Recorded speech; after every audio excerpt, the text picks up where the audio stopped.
Hello, everyone. We are Trekyards. He is Commander Cocking. He is Captain Foley.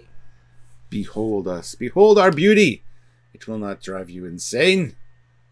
Not our beauty, anyway, but our voices might, because we talk about a lot of Star Trek. Today, we're going to be talking about a little cool element from the latest episode of Prodigy, which is the episode called Preludes.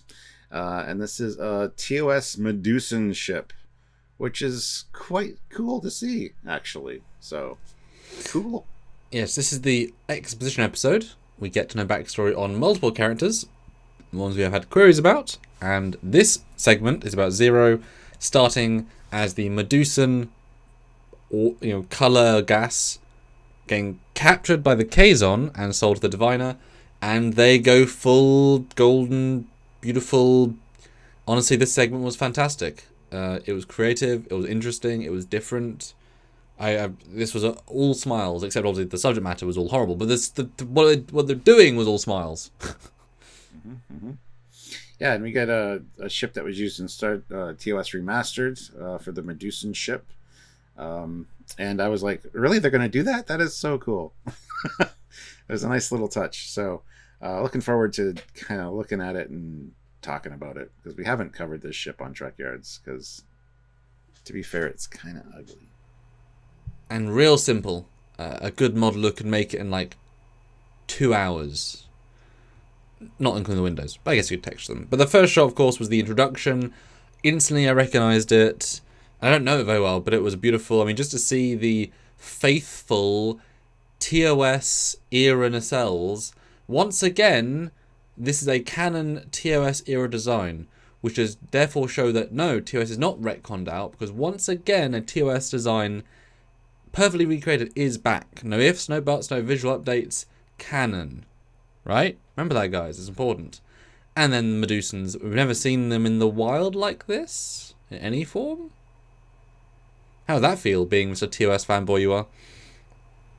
That was interesting. I love the way they were like playing around and like, just it was interesting, because I always thought there's just like one giant cloud of them, but to see them all individually, and even the one that came up and touched Zero, like almost on Zero's shoulder with a little bit of a wisp, was really kind of neat, kind of like a parent or something.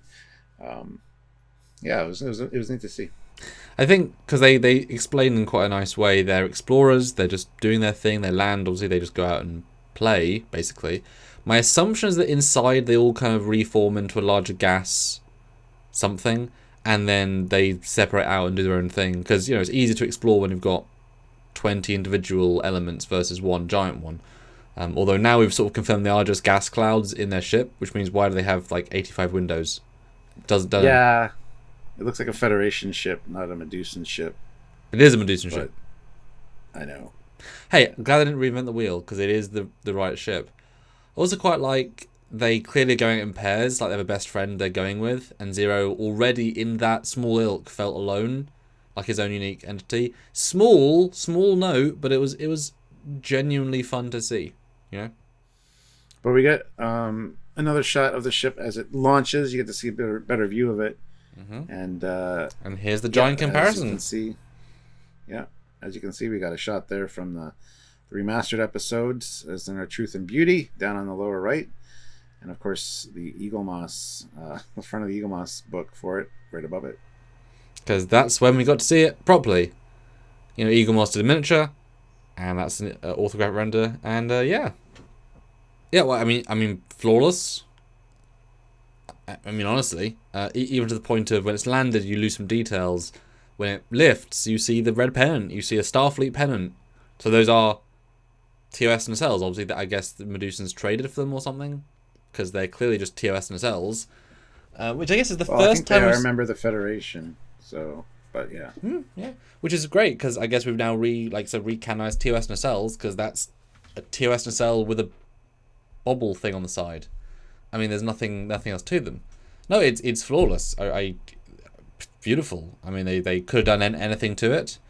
I wonder if it's the original model from Eagle Moss. They may have just got it and put it in. But also, it's such a simple design.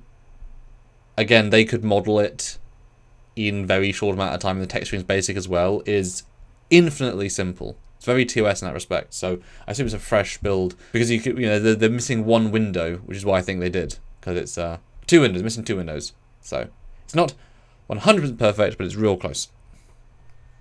I assume you were like me when you saw this. You're like, I want to see a actual TOS Constitution class on Prodigy in some kind of flashback or something. So yeah, we're getting closer. We saw the interior. We've seen a cell. They're laying the groundwork for the. God, imagine the kudos they'll get for TOS Connie reappearing. Imagine the fan just outpour of love and support would be astounding. That's what's going to happen. What's going to happen? The last episode this season, they're going to be like, got to time travel to get Chakotay. Let's use the Protos drive, and they're going to jump back in time, and all of a sudden you're going to see a TOS Constitution class, and that's going to be the cliffhanger for the end of the season. And it's George Takei. They hide on Lodex, hide on Prodigy. It's Captain Kirk's off the bridge and Sulu's in charge. There we go. It's Lieutenant Sulu acting captain, so he has to be Captain Sulu, but not really. There you go. Get George back. I don't want it to be the Enterprise. Be another Constitution class. But anyway, yeah. I mean, the whole texture, it seems dark. It seems very strange New Worldy as opposed to TOS. I mean, it looks very dark in the two shots. I would say it's the same. It's just a boring, non-interesting texture pattern. It's just. It's not like daytime. It's not lit.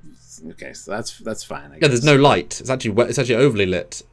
If you think about it, it's being lit. They tried to put a nebula in just to justify why it's blue, because there's no light. It's a planet. It's a planet night.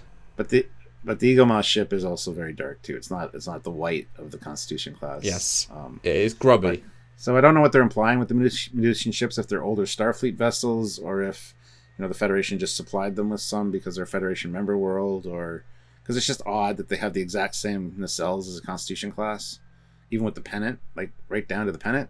And the only reason they put the bubble on the side was to hide NCC 1701, because they used the same. That's a good shout. That's a good shout. Yeah, we'll save $10 by using the nacelles from our Connie model from Remastered. Add a bubble. Now we don't have to. That's funny. That's hilarious. But it's it's also interesting because is this the same ship? Literally, because that would be cool. Because I mean, Medusans don't have a lifespan. I would assume if they're just there to explore. If the ship is ostensibly identical, and it's this old, they've obviously not updated in that long. Clearly, it worked for them. It could. I mean, apart from the one window missing, it could be the same exact ship. I mean, how many TOS era ships do they have that still fly? It almost feels random to an extent, so have it almost be the same ship. That'd be neat. I would be down with that. I like that. Good job. Perfect. Yeah. That's all we have to say about that. So, guys, comment down below. If you notice this, if you have the Eaglemoss ship, what do you think of the design? All that cool stuff. You appreciate the fact that they're using the TOS Medusan aesthetic. Let us know in the comment section down below. Using also, like the video, canon. subscribe to the channel. I was using the canon. Exactly. Yeah. So yeah, like the video. Hit the bell notification icon to all, so you don't miss any of our lives where we discuss this kind of stuff with our great community, which should include you if it doesn't already. And support, if you can, on Trekyards' Patreon, or Trekyards' YouTube join button, or every video you could super thanks. Any amount is very, very open. Or super chat on any live. All helps, all matters, and is all essential to allow us to do more of these videos, because we don't want to stop. We're a service. We do this stuff so you don't have to. So support if you can, and thank you in advance. That's right. So until next time, he is Commander Cockings. He is Captain Foley. Bye, guys.